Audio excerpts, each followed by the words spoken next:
Hello everyone! So for today's video mga day, ipapakita ko sa inyo kung ano yung kusina ko before ako matulog at saka magigising ako. Tingnan natin bukas kung ganito pa din ba kaliwalas yung kusina.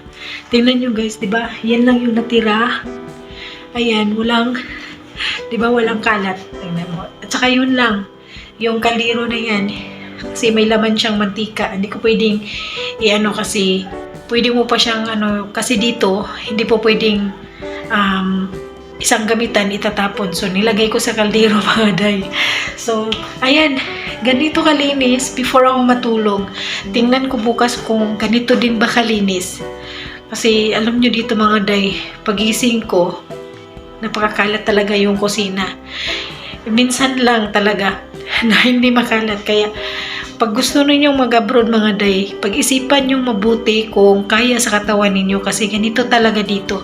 Hindi ka pwedeng daming reklamo, hindi ka pwedeng magbubunganga dahil may amo ka, sinasahuran ka ng 1,500. Uy, may Tagalog ang Inday na, di ba?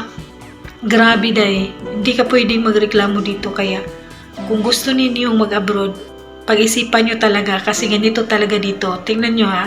Pakita ko sa inyo, di ba? Napakalinis ng kusina ko. Ayan o. Walang basura.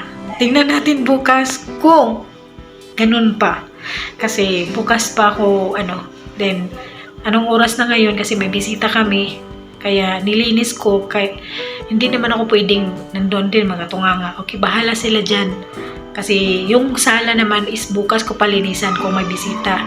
Pero ngayon, pwede na akong pumasok sa kwarto at magpapahinga. And then bukas, ulit magtatrabaho ang Inday. Kaya tingnan nyo bukas, ipatuloy ninyong panoorin yung video ko. Thank you! Mga kachay, good morning.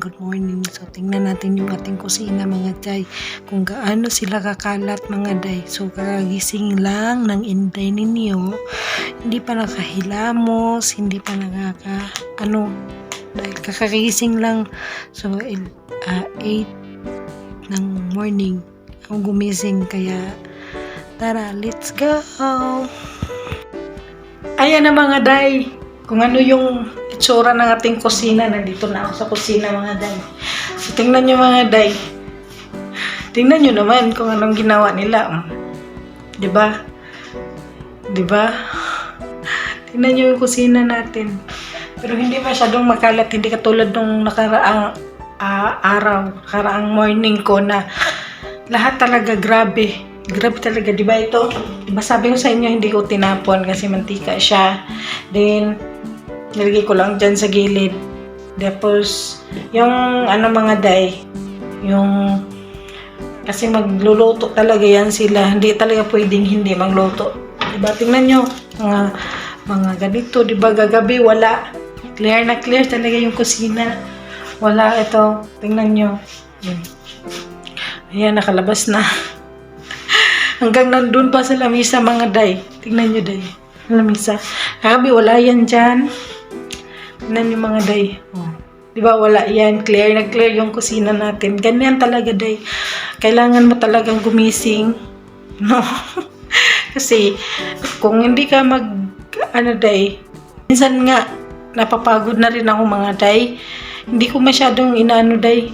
Hindi ko masyado, hinayaan ko lang yung mga dito sa gilid-gilid kasi ganun pa rin. Linis ka ng linis. Pagising mo, may maabutan ka talagang kalat kasi mga alaga ko dito mga day, malalaki na sila, pwede na silang magluto, mag-ano na sila na lang yung tapos paggabi, alam mo naman sila, kain lang yan sila ng kain, pero hindi marunong magligpit, ganun lang sila. Kaya hindi ka pwede talagang magreklamo. Kung pala reklamo ka, huwag ka na lang mag-abroad kung palaga magreklamo. Diba? Kasi ganyan sila eh. So, gagawa muna tayo ng kape ni amo. Gagawa tayo ng kape ni amo. Kasi, unahin natin yung kape. Kasi ganun na lang si amo. Kape lang talaga. Morning.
Kaya ayan na mga day. Tapos na po ako gumawa ng coffee ni Amo.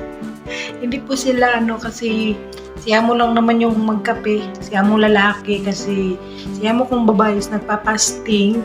Kaya ito lang yung ginawa ko mga day. Maliit lang. And then yung tsaa. Ganyan talaga sila dito.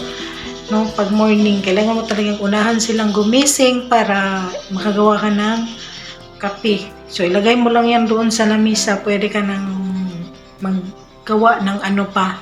So, ayan na. Madinis na po yung ating kusina ulit. Ayan na, guys. Yung daw na lang. Ayan. Yung natitira ko kagabi. Doon yan galing sa sala. Kaya, kinuha ko, nilagay ko muna dyan kasi inuuna ko talaga yung kape ni Amo kasi pagising niyan, naku, hindi ka niya makikita dito sa kusina, kakatukin ka sa kwarto mo.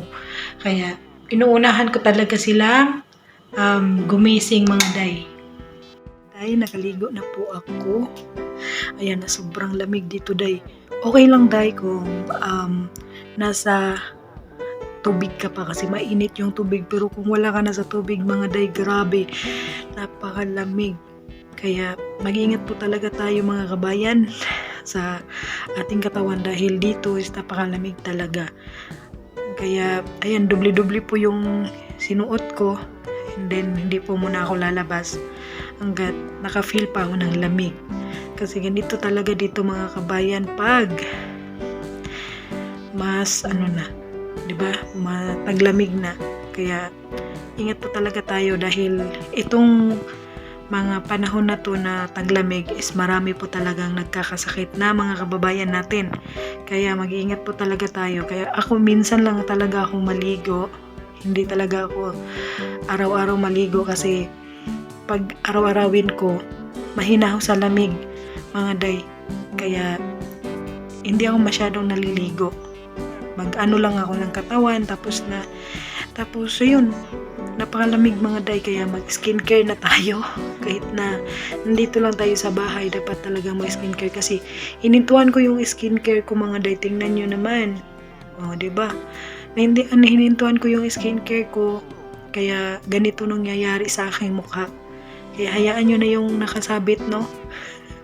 Hayaan nyo na kasi, ayun na talaga. Buhay dito.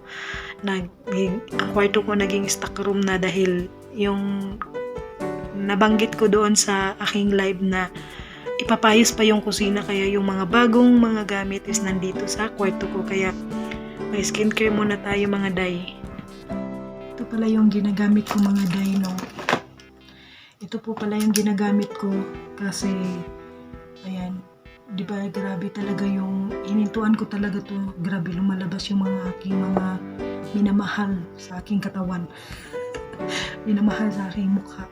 So, maglalagay tayo ng sa ating buhok. Then, ito po yung nilalagay ko sa buhok ko dahil nagda-dry na siya. Kaya, ito po yung gagawin natin.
Ayan na mga day, nandito na po ako sa kusina ngayon kasi tapos na po ako naligo.